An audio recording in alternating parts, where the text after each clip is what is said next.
Ooh, there's nothing like publication night to get a sense of excitement in the room, is there? You are the first post-publication audience to hear a talk about this book. I have to say there were a couple of talks before publication, but we're not counting them because they just sneaked in, they're not proper.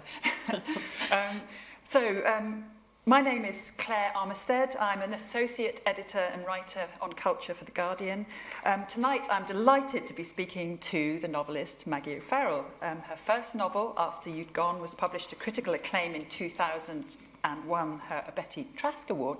That's a long time. You've been around a long time. You're looking very good on it, I have to say. Thanks, Claire. It's a lot of makeup.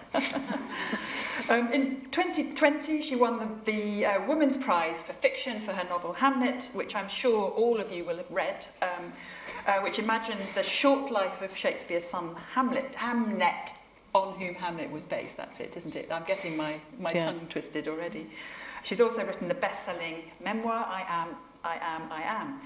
Today we're talking about The Marriage Portrait, her 9th novel, which imagines the life of a young woman in the court of Italy in the 16th century. But before we begin, can I say a big warm welcome to both our audience here in King's Place and also to more than 1,000 people around the world who are tuning in. So you are just the tip of the iceberg, and we welcome iceberg. I'll be talking to Maggie for the first 40 minutes, but we also very much want to hear from you too. So if you're joining us online, just start sending your questions as soon as they occur to you. Don't wait to the end, because we'll bank them up. And you do it via the Q&A button, and we'll get to them later. And please do include your names and tell us where you're watching from. We're always excited to hear from people from Alaska, for example, which has been known to happen. We'll also obviously be taking questions from you here in the hall. Maggie, welcome. Thank you. It's nice to be here. Good, very good. So you're back in the 16th century, but in a different country. What is the fascination with this particular period? Well, it's funny. I mean, actually, Lucrezia in the novel and Hamnet lived approximately 30 years apart, but they couldn't be, I mean, it seemed to me that they couldn't be more different in a way. You know, the life of a young boy in rural Warwickshire in the 16th century and the life of a Renaissance principessa shut in a palazzo in Florence felt like worlds apart to me, actually. But it's funny, I mean, and then also in a way, Hamnet was a book that I had thought about for a really long time. It had a very long gestational period, partly because I had the idea when my own son was probably about 9 or 10, and I knew that I couldn't write a book about an 11-year-old boy dying until my own boy was well past the age of 11. I just couldn't do it. I had this kind of terrible superstition. I mean, obviously I knew there was a very slim risk of my own son, contracting the Black Death and dying. But you never know. You can't be too careful. So I had to kind of wait for him to reach. He used to joke, actually, that he would never have a 12th birthday party because I would be upstairs starting my novel. But that isn't true. I would like to say for the record, he did have a 12th birthday party. That has the makings of a Robert Browning poem, doesn't it? Exactly. Slightly less dramatic than being murdered. So in a sense, Hamnet kind of hung around for quite a long time before I began to write it. But this book actually, quite unusually, because usually I find anyway that novels creep up on you quite slowly, or creep up on me quite slowly, and it's quite a stealthy process. But this one actually is the exception to the rule. After I finished Hamnet, I couldn't decide what to write next. And so I did what I've done before, which is I started 2 ideas, and I had one on one desk and one on the other. And I would write one for a few days on one desk, then I would switch over and write for a couple of days on the other desk. And I was just waiting to see which one would catch light, in a sense. But actually, what happened was, and I know exactly when it was, because it was February 2020, and I was waiting outside a friend's house in Edinburgh for my daughter to emerge from what would turn out to be her last playdate before lockdown began. So her last playdate for basically 2 years. And I had been rereading Robert Browning's dramatic monologues, which I do periodically, because they are just perfect works of literature. You know, they are incredible. There's psychological depth, and the artistry and the word choice and the technicality of the poetry is just absolutely, it's flawless. So I was rereading those at the time, and I was just wondering to myself whether the most famous of them, My Last Duchess, is based on real people and real events, because some of the other dramatic monologues are. And so I am a very late adopter to phone technology, so I was looking through my phone, seeing if I could find this out. And very, very slowly on my really rubbish handset, shortly afterwards, this portrait by Agnolo Bronzino started downloading, and I saw her hairline and then her eyebrows and her eyes and gradually all of it. And it was pretty much as soon as I saw her face, which is, because a lot of Bronzino portraits are very impassive, the faces are almost expressionless. But Lucrezia, by contrast, she looks very anxious, she looks nervous, she looks as though, I think anyway, that she has a story that she'd like to tell. So I just knew that I had my next novel, and actually the other two novels that I was writing on my 2DS, just like I kind of swept them off a bit like a toddler in a rage. Right, that's it. And I started writing this one instead. So, would you like her to read a little bit from it? Yes, I think everybody would. So, you're going to read from the opening of it? Yeah. Julie Andrews says it's a very good place to start. Which is... So why not? So this is, yes, literally the first chapter of the novel, and it's called A Wild and Lonely Place.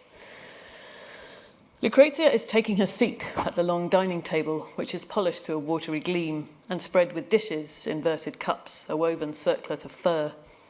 Her husband is sitting down, not in his customary place at the opposite end, but next to her, close enough that she could rest her head on his shoulder, should she wish. He is unfolding his napkin and straightening a knife and moving the candle towards them, when it comes to her with a peculiar clarity, as if some coloured glass has been put in front of her eyes, or perhaps removed from them, that he intends to kill her. She is 16 years old, not quite a year into her marriage. They have travelled for most of the day, using what little daylight the season offers, leaving Ferrara at dawn and riding out to what he had told her was a hunting lodge, far in the northwest of the province. But this is no hunting lodge, is what Lucrezia had wanted to say when they reached their destination, a high-walled edifice of dark stone, flanked on one side by dense forest and on the other by a twisting meander of the Po River. She would have liked to turn in her saddle and ask, "Why have you brought me here?" She said nothing, however, allowing her mare to follow him along the path through the dripping trees, over the arch back bridged, and into the courtyard of the strange, fortified, star-shaped building which, even then, seemed to strike her as peculiarly empty of people. The horses have been led away. She has removed her sodden cloak and hat, and he has watched her do this, standing with his back to the blaze in the grate. And now he is gesturing to the country servants in the hall's outer shadows to step forward and place food on their plates, to slice the bread, to pour the wine. And she is suddenly recalling the words of her sister-in-law, delivered in a hoarse whisper. "You will be blamed." Lucrezia's fingers grip the rim of her plate. The certainty that he means her to die is like a presence beside her, as if a dark feathered bird of prey has alighted on the arm of her chair. This is the reason for their sudden journey to such a wild and lonely place. He has brought her here to this stone fortress, to murder her. Astonishment yanks her up out of her body, and she almost laughs. She is hovering by the vaulted ceiling, looking down at herself and him sitting at the table, putting broth and salted bread into their mouths. He is setting an elbow on either side of his plate, telling her about coming to this lodge, as he persists in calling it, when he was a child, how his father used to bring him hunting here. She is listening to a story about how he was made to release arrow after arrow towards a target on a tree until his fingers bled. She is nodding and making sympathetic murmurs at appropriate moments, but what she really wants to do is look him in the eye and say, "I know what you are up to." Would he be surprised? Wrong-footed? Does he think of her as his innocent, unworldly wife, barely out of the nursery? She sees it all. She sees that he has laid his scheme so carefully, so assiduously, separating her from others, ensuring that her retinue is left behind in Ferrara, that she is alone, that there are no people from the Castello here, just him and her, 2 guards stationed outside, and a handful of servants to wait on them.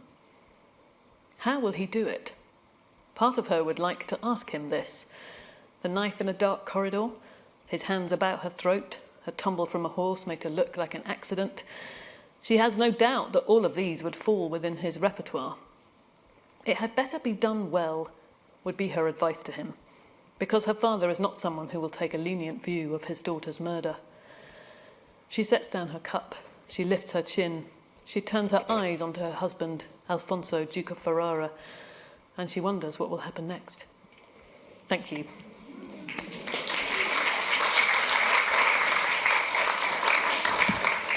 So honestly, who could resist? You could not resist going on. If you were to pick that book off a shelf in a bookshop, you could not resist. Very Gothic. And the Robert Browning poem, of course, is very Gothic. Yes, it's pretty terrifying, the Robert Browning. I still remember the first time I read it when I was a student, and I was buying my kind of reading list for the next term. And it was in a junk shop in the seaside town where I grew up in Scotland. And I opened it and I was looking at this poem, and I remember reading the line, "I gave commands and all smiles stopped together, full stop." And I thought, hang on a minute, what does that mean? No. Does it mean he murdered her? And then I remember feeling absolute shock, because you think you're reading a poem about a man, he pulls back the curtain and he says, "This is my last duchess, this is the woman that I was married to." And he's actually talking to a representative of his next wife, he's the girl he's engaged to. And you think he's talking, about this tragic death of his duchess. And then suddenly, it, hits you in the solar plexus that he had her murdered. So not only did he murder her, but he's telling the representative of his next wife that I murdered my previous wife, which is an astonishing act of arrogance, really, or self-assurance, certainly. So let's talk a bit about the history and who Lucretia is, because we haven't done that. Who is she and why was she so important? Well, I'm not sure about the important thing. I think she could have been important. She might have been, yeah. I think I was always being very struck by the fact that she was underrepresented or underloved, I think, and overlooked in her family. She was the fifth child, the youngest daughter of Cosimo de' Medici, who became the Grand Duke of Tuscany, and her mother was Eleonora di Toledo. And they had an astonishingly large family of 12, and the boys were trained to be soldiers and cardinals. One became a religious man, rulers, soldiers, and the girls there were 3 girls, and they were destined to make politically advantageous marriages. And these were marriages that, vast amounts of money were exchanged for these girls. Lucrezia's dowry was 200 gold scudi, which is, I'm told, the equivalent of £50 million. So that's what Alfonso got when he married her, along with a lot of other jewellery and all kinds of fabrics and things like that. So, but they were essentially, these kind of marriages were arranged, and they were just essentially political mergers that were advantageous for Cosimo and his prosperity and stability in the Tuscan region. But she wasn't originally the intended one. No, that's right. So her elder sister Maria was engaged to Alfonso, betrothed to Alfonso, but she sadly died at the age of 17. And Lucrezia was ushered in fairly quickly as the stand-in bride. She was 13 when they got married, and Alfonso was 24. And I think, I'm sorry to bring up menstruation so early in the evening, but I think their marriage, she was married officially at age 13, but she didn't actually go to live with Alfonso until 15. Her mother decreed that she must reach maturity until that happened, which, even 15 is pretty, very, very young indeed. But I was very amused by the idea that this issue would have had to have been discussed, because Cosimo obviously was surrounded by all sorts of advisors and secretaries and heads of state, and the idea that all these men must have been discussing at some point the idea that Lucrezia still hadn't started her periods. I was quite wondering what kind of euphemism they used while they were talking about it. That was quite amusing, really. So you play with history a bit. You have a note, an end note. I don't know if it's in my proof. Presumably it's in the finish, about the liberties you've taken with history. And what are the liberties you feel you can take, and which are the liberties you wouldn't take? Well, I've tried to use everything that's absolutely, documented and decreed about Lucrezia. I've tried to take absolutely into account and not change. To be honest, there's not a huge amount about her at all. We know when she was born, and we know when she got married, and we know we went to Ferrara, and we know when she died and where she's buried. But beyond that, there's not a huge amount. Cosimo and Eleonora, her parents, quite unusually, I think, for their class and time, were madly in love with each other and remained faithful to each other. And Cosimo ceded his rule to his wife in his frequent absences from Florence, which was really unusual in those days. And there are lots of court documents of people being terribly sort of shocked that they have to ask a woman, permission to do whatever it is they need to do. So actually, when they were apart, they wrote a huge amount of letters to each other. So there is quite a lot about the domestic life of the Palazzo Vecchio and the Palazzo Pitti, and there's all sorts of details about the children growing out of their smocks and who's going to inherit and who needs new shoes, and they need a new tutor for the lute, this kind of thing. And quite a lot of the other children do make quite a lot of appearances in the letters, but Lucrezia makes hardly any.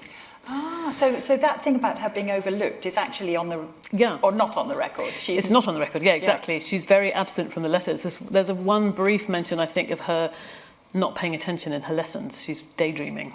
But I think what's interesting about Cosimo, although he was keen to basically sell his daughters into these political marriages, he did educate his daughters alongside his sons. So Lucrezia and her sisters had the best possible education that money could buy, in ancient Greek, and they learned to play instruments, they learnt all kinds of languages, they learnt, the classics, they learnt painting and drawing from, Giorgio Vasari and his studio. They had, they couldn't possibly have had any better education.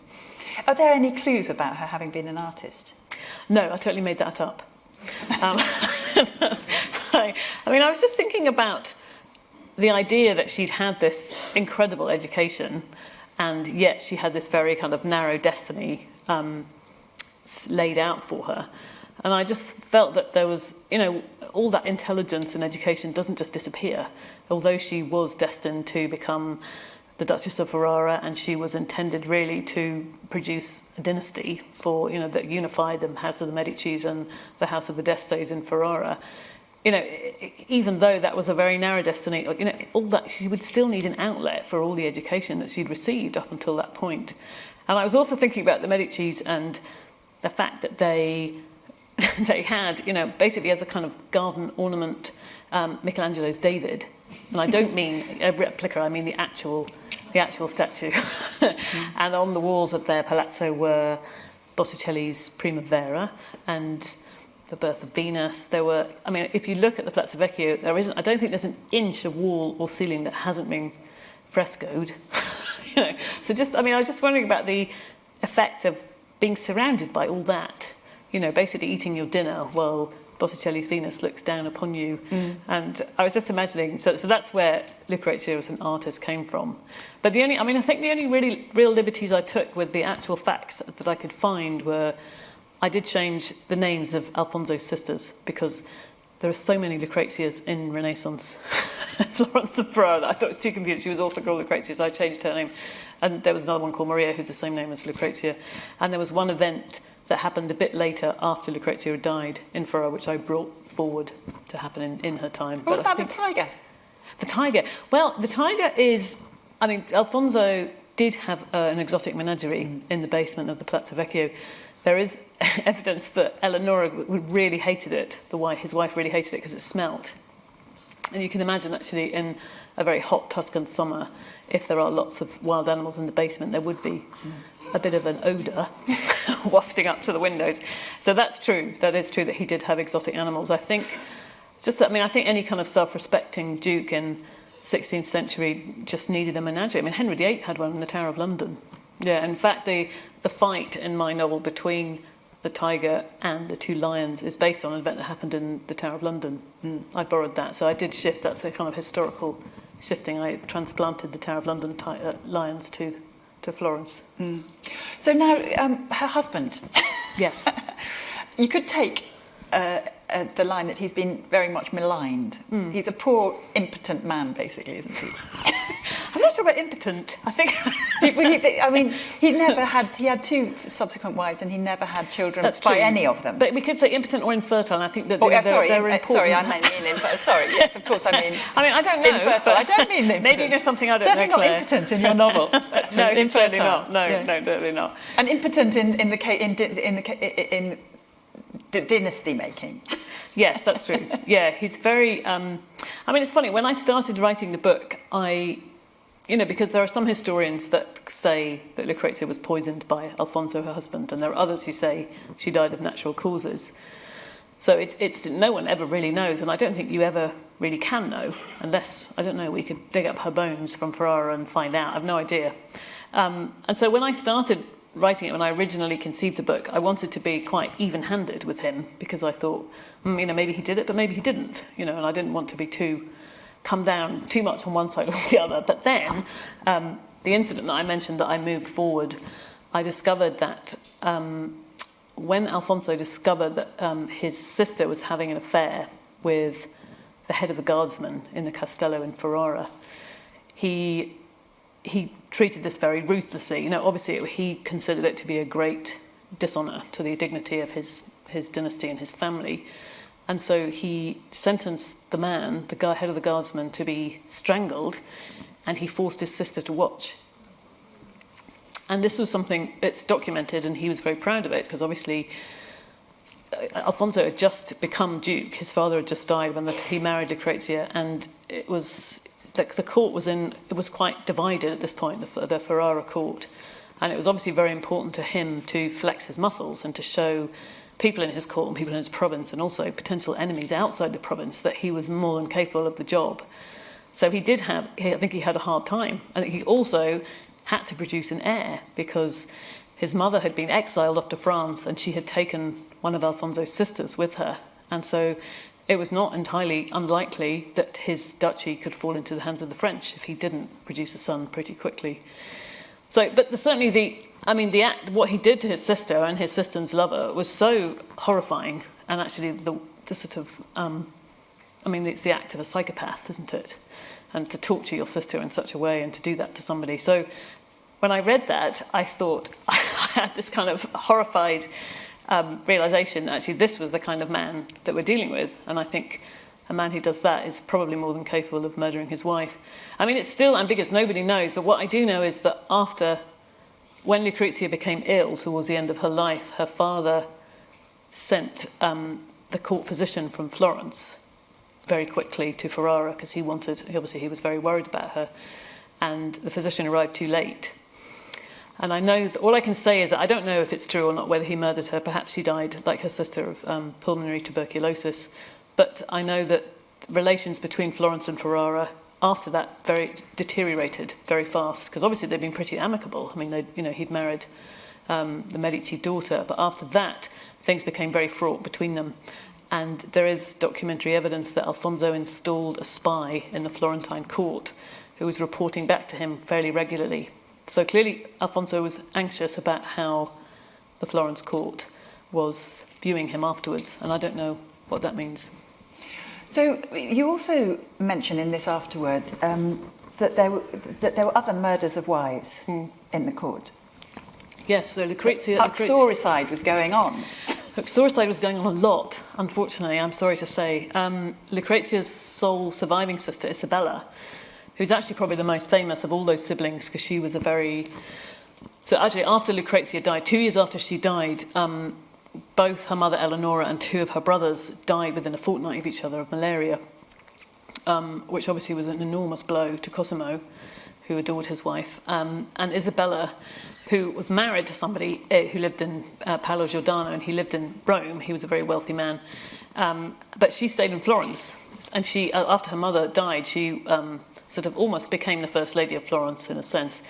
And let's just say she was very gregarious. She had a lot of friends, and she enjoyed herself, Isabella. She was a party girl, really, as well as being a big patron of the arts. But after Cosimo died, she basically lost the protection of her father, and her brother Francesco, who became Grand Duke after Cosimo died, did not approve of Isabella's behaviour. He didn't think it reflected well on the Medicis. So what happened is that Paolo Giordano, her husband, suffocated her. He murdered her. And I think probably with the tacit approval of her brother, the Grand Duke. And 2 weeks before that, Lucrezia and Isabella's youngest brother, Pietro, who was at that time married to their cousin Dianora. I hope everybody's following this. She was also, Pietro was pretty horrible to Dianora. He gave her a horrible time, and she took solace in the arms of another, and then Pietro strangled her with a dog lead, and which again I think had the tacit approval of his family. So nothing ever happened. I mean, these people were in power, so who was going to hold them to account? Nobody. So so Lucrezia's sister and her cousin were both killed by their husbands in so what would be called, I mean, it's such a terrible term, because honour killings, but it was, yeah. So let's move from what happened, history, into how you deal with it. So I love the way that you set up this idea of an Italian-Spanish marriage, with the Spanish wife bringing in this very severe court culture. Is that something that you found in the records you read? Yeah, absolutely. I mean, Eleonora was quite something. She was highly intelligent, and she also had 12 children. She was nicknamed La Fecundissima by the Florentines because she was basically constantly pregnant for almost 20 years. And in a museum in Florence, you can see something that her physician made for her, which is an iron corset. I mean, it's one of the most horrific pieces of... I mean, I hesitate to use the word clothing. It's not really clothing, but because she had to... Apparently her spine was so weakened by multiple pregnancies. I mean, I suppose she was calcium deficient. She had to wear her iron corset to be able to sit up straight. But quite apart from that, she kept a fleet of Spanish horses. She had her own insectarium, silkworms. She produced honey. She was fascinated by the province and producing grain, and she was deeply involved in the politics and the finance and the kind of stability of the region. So she was an incredible woman, really, as well as being astonishingly beautiful. I mean, there are so many... Cosimo must have... I'm not sure if any husband has ever commissioned so many portraits of his wife. You go to the Uffizi and you can see her in various stages of her life. There's actually astonishing... The last portrait of her, she's wearing a particularly distinctive dress. And apparently in the 19th century, for some reason, I don't know why, they had to disinter the Medici tombs in Florence. And they've taken the dress is still... You can still see it. They took it off her corpse, and you can see it in the Museum of Palazzo Pitti. It's astonishing, and you can see, this portrait is so familiar. You can see it in the Uffizi, and then you can actually go and see the dress. It's still there. Also apparently made in her insectarium, made the silk. Well, I was going to ask you about this, because one of the things you do, you pick out little threads from your research and expand them. So one of the things is these silkworms. Yeah. So, which is such a bizarre idea that she's getting her own silkworms to make the silk that makes her daughter's wedding dresses. Yes. So Florence was very famous for silk. It produced it all over the world, and she was particularly interested in that industry. And I think this is one of her many, many hobbies and interests. She had her own silk. I don't know what you say. Is it an insectarium, a silkwormery? I'm not sure what the official term is. So she did. I mean, she was really quite something, Eleonora. I imagine she was a very formidable woman. And Cosimo was totally in love with her, because in a sense it was a partially arranged marriage, but because he became the Duke of Tuscany, and he was a sort of slightly minor branch of the Medicis, and he was 17 when he came to power. And apparently he was offered several hands of, politically advantageous women, but he kept saying no. And he had seen Eleonora when she was 13 on a visit, when he was just a kind of viceroy. He'd seen her in Naples at the house of the Spanish viceroy, and he'd said, no, I want her. I want that one that I saw when I was 13, 4 years previously or something. And eventually the sort of family conceded and said, OK, fine, have her then. And she arrived on 7 galleons that sort of sailed up the coast from Naples all the way to Florence. So what we haven't mentioned very much is we've talked about the portrait, but it's very much about art and image making, and image making and power. And we know you said that Lucrezia, who also obviously has embroidery on her mother's side, she prefers the backs of things. She doesn't like the fronts. Yeah, I mean, I think that was something that interested me about the novel. About the idea of the Renaissance, and I've always been really interested in stories. There was one in The Guardian only last week. No. Yes, about a painting that had been discovered behind another painting.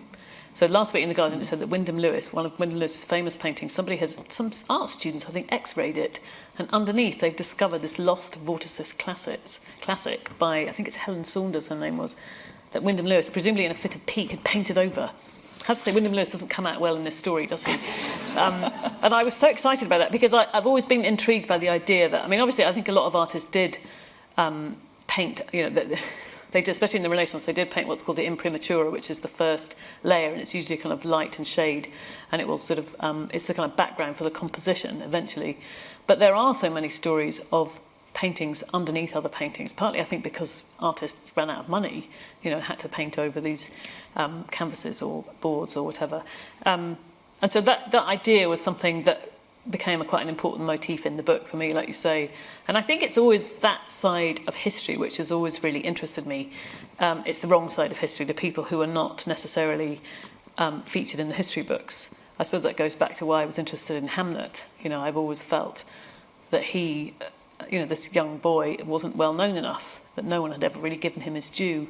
And when he was mentioned in Shakespeare's biographies, it was people, you know, very respected scholars saying things like, you know, it's impossible to know whether or not Shakespeare grieved when his son died. And I always used to think, wow, what are you talking about? He was 11, and you only have to read the play that he wrote a few years later to realise the depth of his grief. And in a similar way, I feel that about Lucrezia. You know, she was, you know, overlooked, I think, in her life, and she died so young, and she died far away from all her family and everyone she knew. And also in Robert Browning's brilliant poem, and I'm not criticising Browning for this, far from it, but she is unnamed and she's totally silent.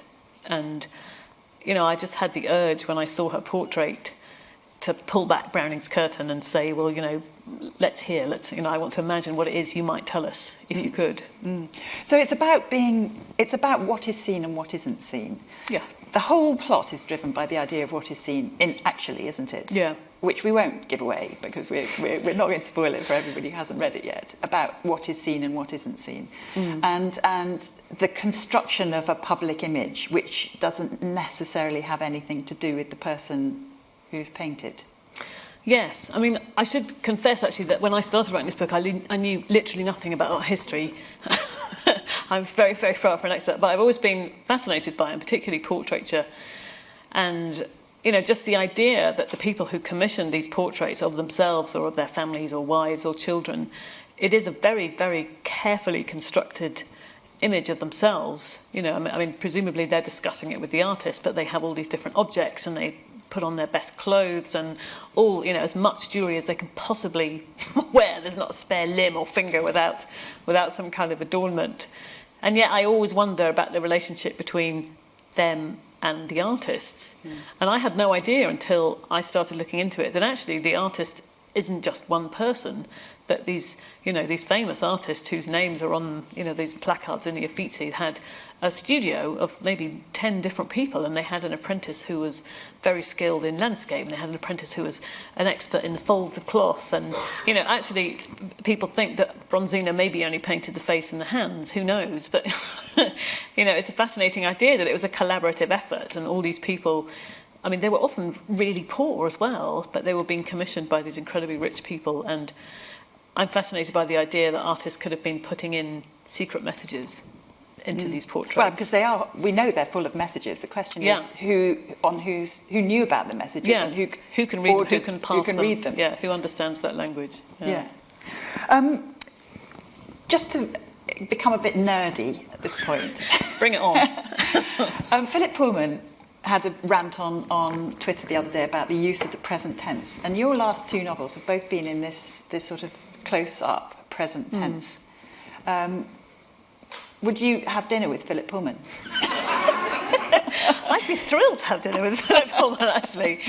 No, absolutely. I mean, the thing is, I think, obviously, he's entitled to his own opinion, but I think you know, I've always found that, I don't know, it's a tricky situation, because obviously he doesn't like that particular tense, which I do find quite funny. I think that he's so incensed by a particular tense. But, you know, I think that stories need, a bit like water, they find their own shape. And there are some stories that will need to be in the present tense, and some need to be in the past, and some will be in the first person, some will be in the third person. But I think if I did have dinner with Philip Pullman, I would say to him, Phil, I think you need to be a little bit more flexible, a bit more open to different ideas. And that is the present tense is what enables you to dance this line between the formality of the portraits and also the sort of urgency of Gothic and the intimacy of. Yeah, I mean, actually, there are lots of different tenses in the book, but it does the sort of the immediate story about Lucrezia in the Fortezza is in the present tense. I find I find it myself. I like reading it and I like writing in it in particular because it does draw the reader in step. It does make you feel as though I feel, and when I'm reading it, that I am almost holding the hand of the character and we are walking in step, and the character, he or she, is discovering certain things about people and his or her environment, and I'm discovering them along with her. I really like the intimacy of the present tense and the immediacy of it. And it also gives Lucrezia a subjectivity, which is that, I mean, in a way, what you're doing as you're reclaiming her, like you reclaimed Agnes from Anne Hathaway in Hamnet. Yeah, in a sense. I mean, I suppose that's what the both of them have in common. I feel, I mean, it's different in a sense because I think Anne Hathaway, I think, was not so much overlooked by history as Hamnet and Lucrezia have been, but she was vilified and criticised by history. I feel as though we've only ever been taught one narrative about her, and that is that she was this strumpet peasant woman who lured a boy genius into marriage. And I always found that so frustratingly narrow, and I don't think it's true. I think there's an awful lot of evidence that actually Shakespeare adored her. I mean, at the end of his life, when he retired, he was the equivalent of a multimillionaire, and he could have lived anywhere, but he chose to retire back in Stratford with her. And every single penny he earned in London, he sent back to Stratford. You know, he lived in one-room lodgings right at the end of his career when he was so wealthy, really wealthy. But he sent all the money back to Stratford, and he bought his wife and daughters a huge house to live in. He bought fields and houses that he leased out. So I'm always suspected that actually in Stratford in his lifetime he was known as a landlord, not so much as a playwright or an actor. And there's that, I mean, it's all down to that second best bed, isn't it? The second best bed, the second best bed was such a mistake. Well, it's frustrating. I mean, Shakespeare's will is such a dry document. You know, you would never think that the person who wrote it was the person who wrote some of the greatest lines about love we've ever read. But, you know, he was dying, let's be fair, probably of typhoid, which is a particularly unpleasant death. But also what her detractors never mention are two things: that the second best bed is an interlineation. It's squeezed in between two other lines. And also, in Jacobean law at the time, she was entitled by law to have a third of his estate and to stay on in the house until she died. So the idea that she's this kind of discarded wife thrown out on the pavement with just a bed to her name is preposterous. She lived in the largest house in Stratford, and she had a third of his estate, which was a vast amount of money. So, and the will is completely absent of any sense of affection or for anybody. It's a very dry document written by a man having a horrible and painful death. With Hamnet, there's a huge written record in English, not least the plays. Yeah. But do you read Italian? How did you access this record about the Lucrezia? Well, actually, I mean, this is, you know, the book is about Italy before Italy existed, in a sense. You know, Italy, the country, didn't exist in the 16th century. It was a sort of jigsaw of different city-states. And I was told very reliably by a very helpful linguist, historian, that actually none of them were talking Italian anyway, and every state had its own dialect or language, and which becomes part of your plot as well. That's right, it also becomes part of my plot, yes. So they were just speaking, you know, Ferrarese and Ferrara and Tuscan and Tuscany, and apparently Tuscan is the dialect which is the one that's developed into the modern Italian. That's what I was reliably told. So I did worry about that, and then they said, well, actually, they're not talking Italian anyway. But I was learning Italian, and I lived near Florence for a while, so I did learn Italian then, and I was learning it. And I learnt Latin at school, so I wanted to kind of get the cadence and the grammar of that type of speech, the sort of Latinate Italian language. So I did really try to focus on that. What I find fascinating about talking to you is how you turn history into event. I mean, you know, because history is just it's the written record. It's sort of dead past, but you sort of animate it and make it three-dimensional by dragging it into your plot and making it, animating it and giving it... I suppose I feel that, I don't know, I mean, I think the idea that history is one thing and it's this dry kind of dead, desiccated past, and then there's fiction, which is, I don't see them as that polarised in a way. I mean, history is story, isn't it? And it also depends on, there's a huge amount in history about who's telling it, whether it's the victor or the loser, or whether it's, somebody famous, or whether it's somebody, somebody on the street. I think history is not just one thing. It's a kind of myriad. It's a kind of, a sort of mirror ball of all different types. And you can read something which is historical and completely take contentious issue with it, like I did with the history of Hathaway. I thought, I don't believe any of this stuff. I wanted to rip it up. So I think history is not absolute in a sense, and it's not actually that far away from fiction and novels at all. No, and so there's nothing necessarily less true about what you've written than what other interpreters have come up with. Well, I mean, mine is fiction, let's say. I wouldn't like to say, yes, I've written a book of history, because it's not. And yeah, it is. I mean, obviously, and I've filled in the gaps. I mean, I think if you call something fiction, you have a lot more flexibility. I think probably being a historian is probably quite a lot harder than being a novelist, because as a historian, you can't really make stuff up, can you? You can put your slant on it, but you can't, like I can do, just make things up and think, well, I'm just going to move that forward 5 years, give her a different name. That's not really okay, I think, as far as I know, if you're a historian. But then we get into the whole thing about truth and fact. However, this is the end of my part. So I'm going to open it up now to the audience. We've got some roving mics, I think. We've got roving mics in the room? Yeah. So I'm going to start with, I'm going to do some peering, I'm afraid, because I have to peer at this laptop on the table for the questions from the web audience. I promise she's not just checking her email. I'm not just checking my emails. Okay, so here we go. Which other historical figures would you be interested in writing about? Oh, that's an interesting... I mean, there's so many, isn't there? It's hard to narrow it down. And actually, but the other thing I should say is that I'm very reluctant to talk about books that I haven't yet finished. So I can say that I have honed in on something, but I can't really talk about what it is. I get so worried if I talk about it, then I will be sort of drained of the desire to write it. I don't even tell my husband, who's always my first reader. He doesn't know, although he says he gets a bit of an idea from the different books that arrive in and out of the house.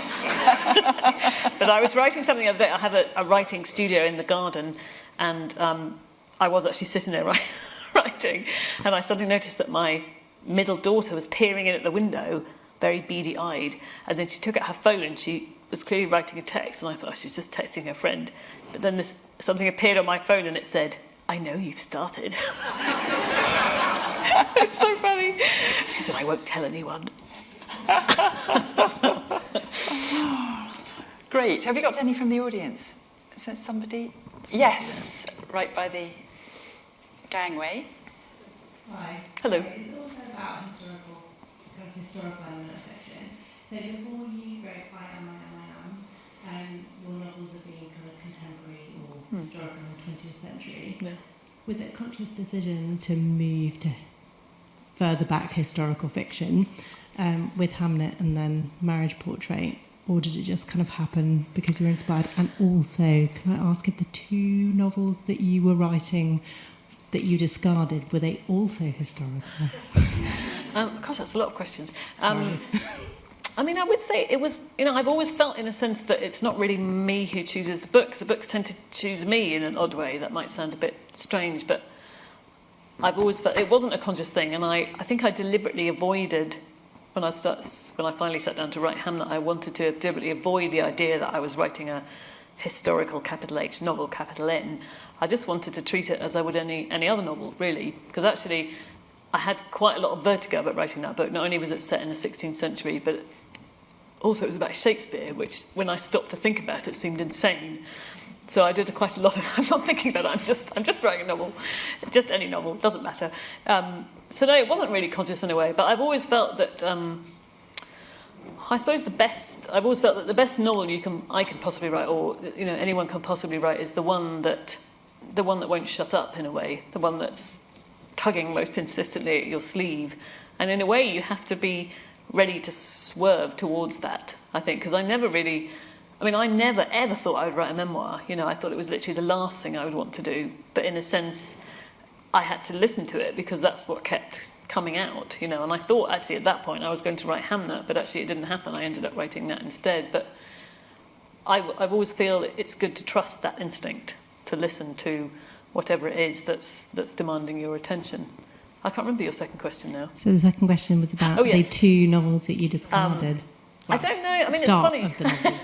Those ones, I don't know if I'll write them. I'm not sure. I think sometimes novels are time specific and they should have been written at that point. So maybe not. But there's certainly the one that I may or may not have started in my writing studio when my daughter's watching me. Is neither of those books. It's something else again. But again, you have to kind of trust in your instinct, I suppose, in that way. Thank you. It's okay. Have we got another one in the room? I'll give you a bit of time to come up with the next one. So this is another one online. Do you think you'll write another contemporary novel, or do you now see your future as a historical novelist? That's a question, isn't it? I wouldn't have thought of you as a historical novelist. No, a novelist. But this is an interesting. Maybe you should talk a bit about that. And and this person says, by the way, I love how you've written both and introduced me to historical novels, which I had previously avoided via Hamnet. Well, there you go. Let's talk a bit about a historical novelist, what it means to be a historical novelist and why you are. I don't know. I mean, actually, I don't feel qualified to call myself that, really. You know, there are people who have committed their whole career and many books into writing about history, so I feel I'm a bit of a Johnny-come-lately, really. But no, I would think of myself as a novelist, you know, plain and simple. I wouldn't necessarily think of that bit. I'd be proud if someone did call me that, but I don't think it's very accurate, really. And I'm sure I will write another contemporary novel. I don't know. It's hard to know what will happen next, but yeah, I don't feel as though I found a new groove and I will necessarily carry on in it. Yeah. Do they come out of a different part of you than your contemporary novels? No, I don't think so. No, and I avoid thinking about them as historical novels. They're just novels that happen to be set a long time ago. You know, I think obviously the world changes all the time, you know, and changes fast. But I just think that the human spirit and the human heart and the human brain don't really change. We're essentially the same, you know, the same passions and desires and losses are the same that people in the 16th century or the 13th century or, you know, further back than that. It's the same. You know, the human spirit doesn't change that much, I think. We got anyone else?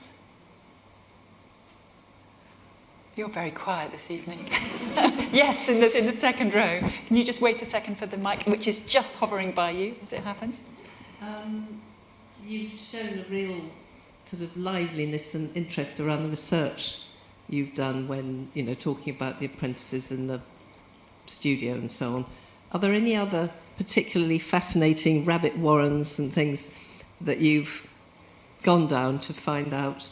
I'm just thinking about the sort of the really bits that interested me in Hamnet about the herbs, for example. Yeah, exactly. All that. Yeah. I wasn't sure how to characterise it without.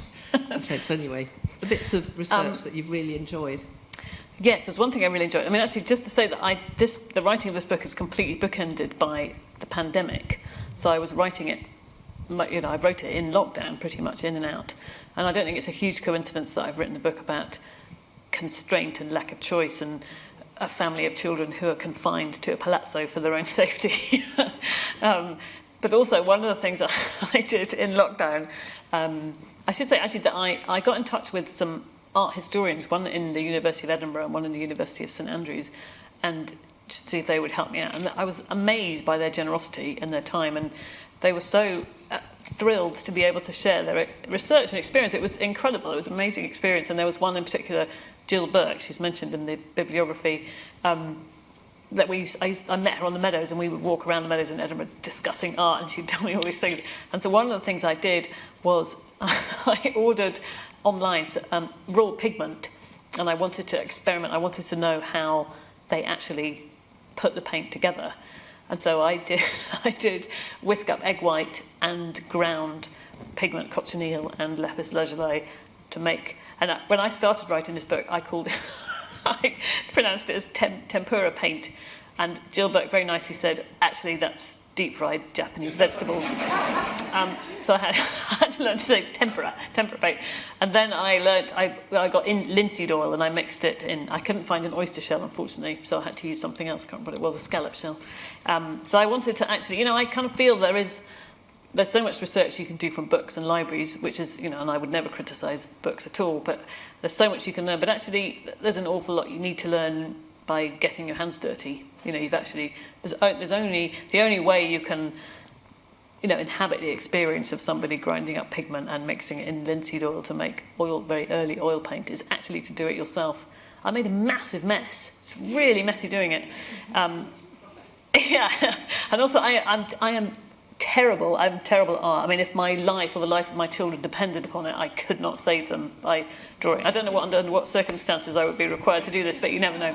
But I just wanted to physically do that. Yeah. But also, I mean, there are also lots of rabbit warrens you can go down. But something Jill Burke introduced me to, which apparently in 16th century, particularly in the Italian, from Venice for some reason, I don't know why, there were an awful lot of publications of a sort of self-help books on how-to guides into how to make yourself beautiful or how to conceive children, or they were written by doctors, and they are absolutely fascinating, really fascinating, because there's all this kind of astrological and sort of semi-medical advice on how to live your life if you want to be a successful person in 16th century Florence. Or so I did go down quite a large rabbit warren reading those because they're just so interesting. I've got a question from Val from York. Hello, Val. Val from York says, you've been inspired by poetry and the visual arts. Do you ever use 16th century music to put your mind in that period? Yes, I did. And actually, one of the things, there's a scene in the Ferrara court with that, because it's on record that Alfonso was a very early adopter and a real enthusiast of castrati music. So I did go down, again, another rabbit warren about castrati, or everati is actually what they called them at the time. And actually there is one recording, you can find it on YouTube, of they call them the last castrato singing. And you can hear it. It's the most extraordinary, and even the hairs on the back of my neck are going up just talking about it. It's the most extraordinary sound because it's a completely lost form of music. Because obviously even now, a lot of the music at the time was written for everati or castrati. And of course you can't replicate that kind of sound because obviously it's now illegal practice, which is a very good thing. I'm not saying we should go back to it. But it's the most extraordinary sound, and it really does hit I can't remember his name now, it's got out of my mind, but he can go from a very, very deep register and deep note right up to a high note within one step. It's extraordinary. And it's such an amazing, the idea that we are listening to a voice that you could have heard in the Ferrara Castello singing this very new music as it was then is an amazing. So if anyone has a look, just look for the recordings of the last castrato. So tangentially linked to that, somebody asks, do you listen to music while you write, and if so, what sort? I don't. I'm slightly crazy about it. I cannot have any music at all when I'm writing, which is a problem with me and my husband, because my husband likes music literally all the time. And so that's why I have a studio. Shed. That's hence my studio in the garden, I have to say. So I am I'm insulated from the sound of his constant jazz. So I sometimes use music as when I'm starting to write, when I'm sorting things out and turning on my computer and, I don't know, sharpening my pencils. Just sometimes I find it very helpful because obviously to be able to sort of make that bridge from your everyday life to your writing creative life, sometimes music is very helpful. So I sometimes listen to the same song over and over again because it's a kind of almost like a form, I think, of meditation, and it gets me more quickly. But it's not always, sometimes it's music of the time, and other times it's just a certain sense of, atmosphere or something that will help me get into the space where I can begin.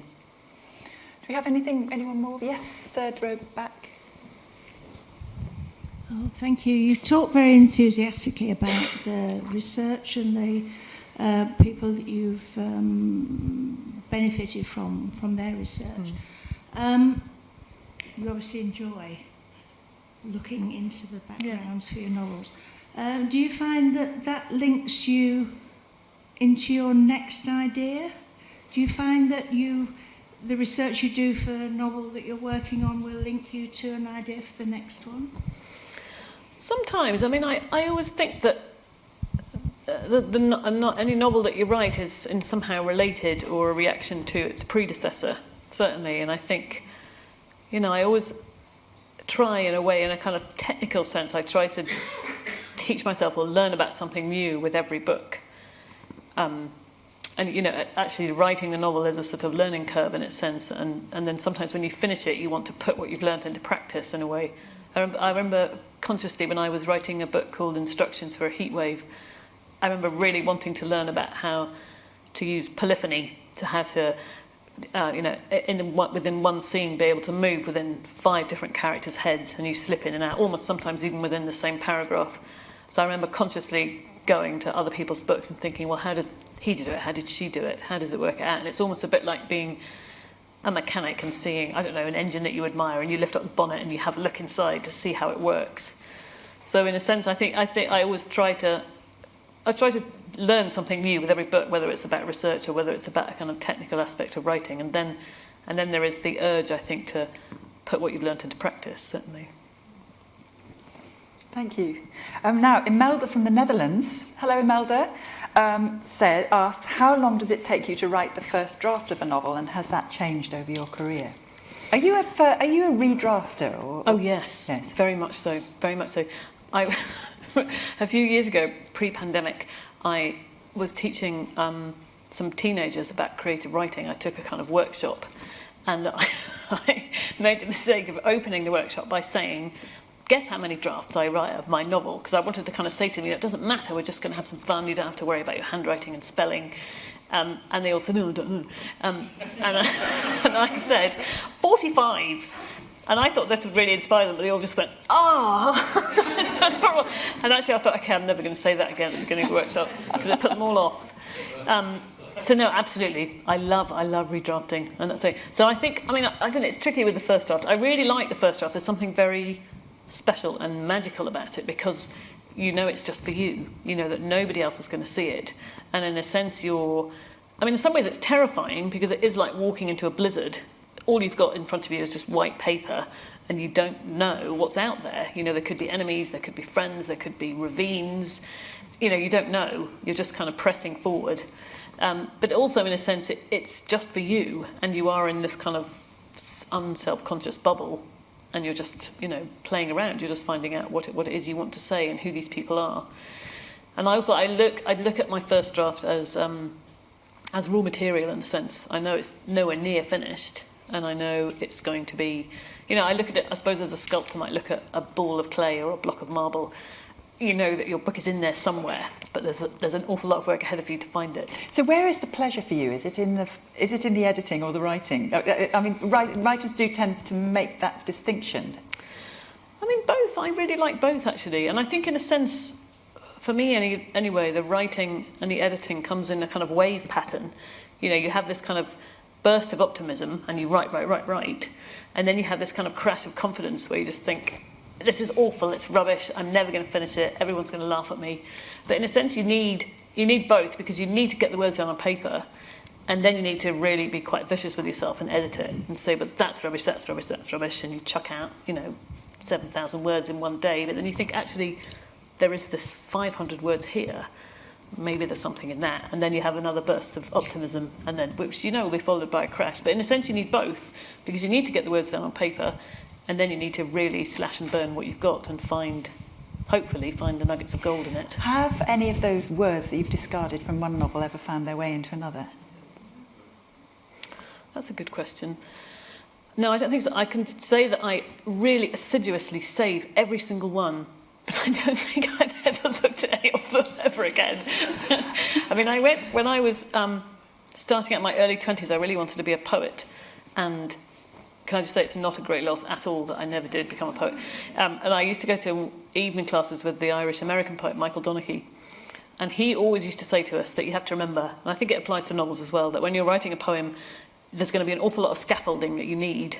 But what you have to do is you have to remember at the end to take down all the scaffolding, to take away all the rubbish and the scaffolding, and so that everybody can see your beautiful building. So he just said, think of everything that you cut as scaffolding. And it stays with me all the time.